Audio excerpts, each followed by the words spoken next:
How's it going, everyone? Great Say Geek here, and today I am finally going to be giving my impressions and review of Space Marine 2. Now I'm going to try to keep this video relatively short and to the point, but there is a bit to talk about here. Let me just say, guys, this game is absolutely awesome. I've played about over 40 hours so far since early access, and I've loved every minute of it. There are some things I would like to see improved, but for the most part, it's probably the best game I've played this year, easily. Now we're going to break this down by talking about the campaign, operations, combat, Eternal War, and some other stuff here. But before we get into that, let me just talk about the graphics and performance for a minute. I played mostly on PC with an RTX 4090 and Ryzen 7 5800X. I also played a little bit on PS5, but not enough to really talk about it here. From what I did play, it did run pretty well on PS5, but did have a few frame hiccups. PS5 does have a quality mode that plays 4K 30 FPS, and a performance mode called Speed Mode that is 1080p up to 60 FPS, so that's just a little note there on PS5. I also tried this game on my gaming laptop, which is an Acer Nitro 17 that has an RTX 4060, obviously a laptop version of that. On my 4090, I ran the game with DLSS on, usually in quality mode, and mostly ultra and high settings with a few recommended settings turned down to medium or an equivalent setting. I also played it in 4K, and the game for me ran anywhere from as low as 35 FPS when things were getting really crazy to 60 FPS, and no matter what I changed around, it was really always about the same. However, a lot of people have had great performance, so I think it's more of a CPU limitation on my part, and I'll probably have to wait, unfortunately, until frame generation is implemented to kind of offset that. Now, my laptop, on the other hand, actually ran it very well for the most part. It did have frame drops as well, but seemed to be less often, and I played pretty much the same settings on that except for 1440p resolution, and it seemed to have better performance overall. So just keep that in mind. If your CPU is a bit dated like mine, you may struggle just a little bit. But this game, guys, looks absolutely stunning. The details on the models and a lot of the environments are really good, and I'd often find myself just wanting to look around because of how gorgeous it was. Now let's get into the meat of it and talk about the campaign. Now this is going to be a mostly spoiler-free review, and I say mostly because everything you see will be from early in the game and some stuff you may have already seen. However, if you don't want to be spoiled at all, please jump to the timestamp where I start talking about operations. And for those of you doing that, know that I absolutely love the campaign, and it was a blast to play through. But let's get into it now. I finished the campaign in maybe 7 to 8 hours, roughly. I also played it on the second to highest difficulty, which is stated in the game to be the recommended difficulty.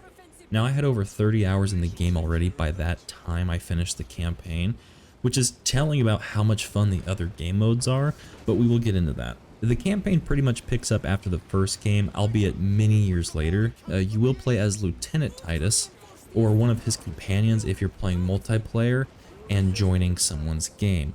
Now, in the previous game, he was a captain, but because of the events of that game and him coming back, he was since kind of demoted, but taken a lesser position as lieutenant. The campaign for me was very enjoyable and was a thrill ride the whole way through. I think that because of its length, there was not a lot of bloat and everything was straight to the point and got you back in the action pretty quick. The cutscenes and cinematics were amazing, and I think you fellow Warhammer fans out there are really going to enjoy it, especially if you're Space Marine fans. Combat, just like in the rest of the game, is incredibly fun, and you will definitely get a power fantasy in the game. Even now, I'm still not tired of the combat, and it's so satisfying. Now, there is no progression on the campaign or unlockables for operation by doing the campaign. It is a story campaign, and that is all. There are some surprises here if you're knowledgeable in the Warhammer universe and or played the first game. However, you definitely don't need to have played the first game to understand the campaign here, but it definitely helps in understanding more about why Titus is acting and doing what he is doing. They do explain it as the story goes on, but having beforehand knowledge is definitely a nice thing to have. A lot of people have been complaining about the campaign being too short, but honestly, for me, I thought it was perfect. Remember, it's only a piece of what you have here, and it's by no means the bulk of the game. And to be honest, I'm already excited to do a second playthrough of it in the future, and I really want to do it in co-op. Let's talk about the main bulk of the game for most people, which is the PVE mode, Operations. Now they did a really cool thing here with Operations, and that is that the story of the operations are actually tied into the main story of the game. You're basically doing these missions while Titus is doing the main stuff. You will have dialogue and operations and the campaign between the squads, and it's a cool idea that makes everything you do feel connected. As of now, there are 6 operations you can do with varying difficulties. I believe 4 are in the game right now. There are 6 classes to choose from, each with their own levels, abilities, and weapons. The classes are Tactical, Assault, Vanguard, Bulwark, Sniper, and Heavy. These classes offer ranging playstyles, and so far they have all been really enjoyable to play. When going through operations, you will find that enemy encounters do change and are not always the same group of enemies in the same spot. Enemy placement and variety do change, which makes the encounters fresh and leaving you not knowing what to expect all the time. Sometimes, on higher difficulties, the occasional boss will even appear, similar to Darktide if you played that. The game hides some of the operations from you in the beginning if you haven't completed the campaign to protect you from spoilers, but you can still choose to unlock those and play them beforehand if you want to do that. There are also items you find around the map, like a gene seed that gives you bonus experience if you can finish the operation without getting downed. There are also guardian relics, which basically gives you a free revive, and there are these like servitor skull things that are really important. These give you a currency that you need to unlock the higher tier category of your weapons. Speaking of weapons, let's touch on the customization and operations. The customization here at launch is actually really good. So let's break it down a little bit. Each class has their own customization ranging from their cosmetic gear to their own perks. You unlock cosmetics by completing X amount of operations or winning in PvP matches. Each class can level to 25, and with each level you are able to buy a perk for your class. You buy them with the in-game currency that you get from completing operations and PvP matches. You can also get some by completing trials for each class, which acts kind of like a very basic tutorial for the class. Now this currency is also used to unlock certain colors, decals, gear pieces, and skins in the heraldry section. I do kind of wish that they had 2 separate currencies for this, but they do give you quite a bit of it, so it's not a huge deal to me. Each class also has different weapons, however some weapons are shared between some of the classes. Each weapon gains experience, and when it's maxed out you gain a mastery point used for weapon perks. Weapons also have 4 tiers, and each tier gives you options for stronger versions of the weapon. The more you use the weapon, you also gain total mastery experience, which when maxed within that tier allows you to unlock the next tier using the mastery tokens those servitor skull things I talked about earlier give you. To get higher level tokens, you will have to play higher level difficulties. Defeating bosses that appear will also give you this token as well. But weapons that are shared between classes also keep their experience in the other classes, so you don't have to level those multiple times. Now, you will be playing the same 6 operations a lot in this game, at least until they add more. However, I love the combat, and I have yet to get bored of replaying the missions. Now, that's my feelings towards it, and you may feel different about that. I think this game is kind of a what you see is what you get. So if you're seeing videos of gameplay and the campaign and it doesn't seem very interesting to you, and you don't like grinding for higher level gear, you may not like it as much. But for me, I really enjoy it, and it's really, really fun. Now, one thing before we move on as well is it does take a little bit of time to level up a class. After about 30 hours into operations, my highest class level is 20, and a couple others range from levels 4 through 9 at the time of this video. Operations can be challenging, and so I would definitely listen to the recommended level of each difficulty. You will gain more experience on higher levels, but if you're ill prepared and are defeated, you're not going to get that much. So just a fair warning there. Now let's move on to the PvP briefly. Let me start by saying I am not a PvP guy, and so I have not played it much, but what I have played has been pretty fun. In PvP, you are either playing as an Adeptus Astartes, or the Space Marines, or the Heretic Astartes, aka the Chaos Space Marines. PvP has its own leveling separate from operations. The Adeptus Astartes, or the good guy Space Marines, I say good guy very loosely, will have the same customization as Operations, but you will have to customize them again as the set you made in Operations doesn't directly transfer over. The Heretic Astartes, or the bad guy Astartes, if you will, don't have much customization, unfortunately. There are no gear pieces you can change from what I've seen. You can only change colors. There are 3 game modes right now, which are basically a team deathmatch and 2 different forms of a domination style gameplay where you hold capture points. I don't think there are very many maps here either. PvP combat is very fast with a time to kill that is pretty low. I find myself dying a lot only after a few shots. It's pretty fast paced and is rather enjoyable for me, even though PvP is not something I'm very good at, and I often get very frustrated with it. I know a lot of people have some gripes with the PvP, but I can't really speak of that here as I've not played enough to know how the balancing is or how imbalanced it is. I just am not quite knowledgeable enough for the PvP to comment too much about it. Now, I did forget to mention this earlier, but the game does have cross-save. However, you have to link your accounts on the platforms you're playing on to a service called Prism Ray Online Services. How it works is once you link your account, you have to select on the site what save you want transferred and where you want it transferred to. So if you're playing on PC, you select the PC save and move it to PS5. In that example, you then have to go onto your PS5 version and upload the save. Something that's important to note, saves are not stored together, so you will have to do that every time you switch platforms. Progress does not save in like a cloud. It's something you have to manually transfer over every time you progress and want to play on a different platform and keep that progress, okay? A little bit of annoying. It's better than nothing, but it is a little bit of annoyance. So if you're frequently bouncing between the two, it's gonna get a little bit annoying. And I think there's even a amount of time you have to wait before you can do another transfer. So just keep that in mind. There is crossplay across all platforms except for PvP. On PvP, you can only play with PC if you're on PC, and consoles can only play with each other. So that's kind of just an FYI on that for you guys. That's something that may change in the future, but at the time of this recording, it is not that way. Lastly, before I get into some criticisms I touched on it briefly, but let's talk about the combat for a second before I move on. Combat to me is fairly simple in this game, but a huge amount of fun. You have a variety of weapons to choose from, and when you're not shooting, you're engaging in absolute visceral carnage. Shooting feels very punchy and satisfying. They really nailed the sound design as the weapons always feel like you're shooting a weapon fitting of a Space Marine. Melee combat is again basic but incredibly fun. Melee weapons have some form of combos you can perform with combinations of light and heavy attacks. You can also parry any melee attack minus any unblockable attack marked with a red ring indicator.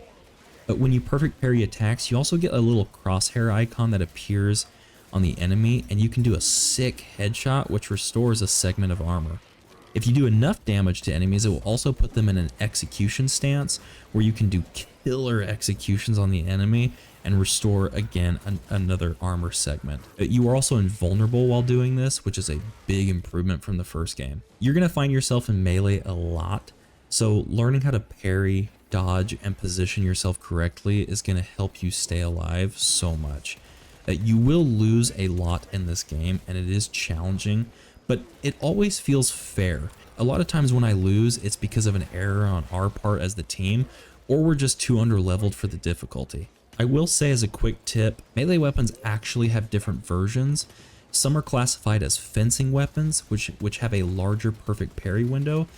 Block weapons have no perfect parry window, and balanced has a moderate perfect parry window. Each have their own stat trade-offs to look at as well. So if you're struggling with the parry system, check that you don't have a block weapon equipped and play around with what weapon works best for you. Also at the time of this video, the Bulwark class has a much harder time parrying for some reason, which I think is due to holding the parry button a little bit too long. For example, on my tactical class, I can hold the parry button if I want, and he will still parry.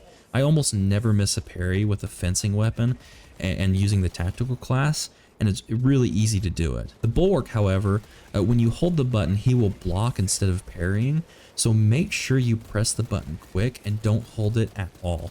A good tip that helped my brother parry was to do a double tap of the button. I've learned it's not necessary, but it helped the parrying a lot on the class. I think it might just be a mind thing to get the finger off the button so that you don't accidentally block. And again, that's controller specific. I don't know if keyboard works the same way or if keyboard has a different key for blocking versus parrying. Also, as another side note, I didn't realize until a couple of days ago that in operations, Bulwarks actually get their health restored at loadout stations. So there are a lot of secrets and things you find in this game and gameplay things that the game doesn't really tell you about, but it's actually really fun to discover those things, and it kind of makes you think of all the different things that are hidden throughout the game. So there's a lot to find in the game and a lot to do that the game doesn't tell you. So you kind of just have to play it and then figure it out and share the information with your buddies. Sorry, a little bit of a sidetrack there, but let's now talk about some criticisms before this video gets any longer. I know I missed some information, but some things I think are best for you to discover on your own. Let's start with my first criticism, which is related to matchmaking. In operations, you cannot have two of the same class on a team.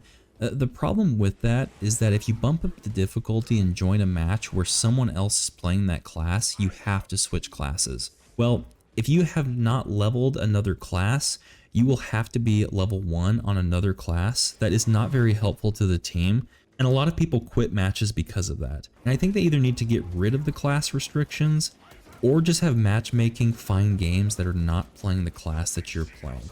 It can be really frustrating if you only want to work on a class and now you have to switch to a class you've barely played or haven't played at all on a higher difficulty that now you just feel really, really weak. The other criticism I have is in regards to combat. In combat, you will get a blue indicator anytime one of the little Tyranids tries to jump on you. I think they're called the Hormagaunts, but I could be wrong with that. But every time they try to jump on you, this blue ring pops up. But when this pops up, you can immediately parry and you'll instantly get it. However, the bigger enemies, the warriors, they have a blue indicator as well, but you cannot just parry when you see it or you're gonna miss. Those you actually have to time just before they hit you. I'm not sure why they have an indicator, and I think the bigger enemies can just have it removed. You just need to watch their attacks, as you can parry any melee attack that is not indicated with a red circle. It's just very confusing at the beginning, and a lot of people get thrown off by it. I got thrown off by it. Those that I played with got thrown off by it, because you expect the bigger enemies to act the same way the smaller enemy does when a blue ring indicator shows up, but it doesn't. So just keep in mind of that, and I hope they can tweak that a little bit to make it a little bit easier to understand, because I just don't think it's an indicator that's necessary on the larger enemies. The last thing I have right now is when I play with a friend, the game seems to drop matchmaking and won't give us a third player. It doesn't happen all the time, but it happens often enough that it can make it very hard to play on harder difficulties with one companion being a bot. I think there was a night that we were playing and we spent an hour trying to get somebody to join as a third in our game. So it took a really, really long time. But luckily for me though, this isn't a criticism. This is actually something that has been very nice. I think I've only ever had one desync, and I don't think I've ever had the game crash on me, which is really nice. I know there are some people out there who have had crashes and errors that pop up. I can't speak for that because I've never had that happen, but just letting you guys know that that has happened for some people, so you may experience some things like that. Hopefully you don't, but that is a possibility. It seems like the developers are aware of those issues and are working to fix them though. Now, I know I talked a lot in this review, and there's even more I could have talked about, but this game has been absolutely the best game I've played all year, and it's not even close. I think if you're a Warhammer fan, you are gonna be over the moon for this game, and if you're not a Warhammer fan, I think you may just become one. I've been fairly new to the IP over the last couple of years, and have been collecting a lot of models and painting them for a while, and you know what? I paint my Space Marines as Ultramarines, so I'm glad to play my boys in blue in this game. I know Ultramarines get a lot of crap because they're kind of the poster boys of Warhammer, but I love my boys. Anyways, going back, the campaign, the operations, and even the PvP I've played have been absolutely awesome. I highly recommend this game, and honestly, I cannot find too many things that would make me tell you not to get it. But hopefully this review can help you make a decision whether you like it or don't. Anyways, that's it for me, guys. I know it was kind of a long one, but I'm having so much fun with this game, so I had a little bit that I wanted to talk about. But let me know what you guys think. Have you played it yet? Are you enjoying it? Or are there things that you have not liked? Let me know. Thanks for watching, everyone, and remember, the Emperor protects.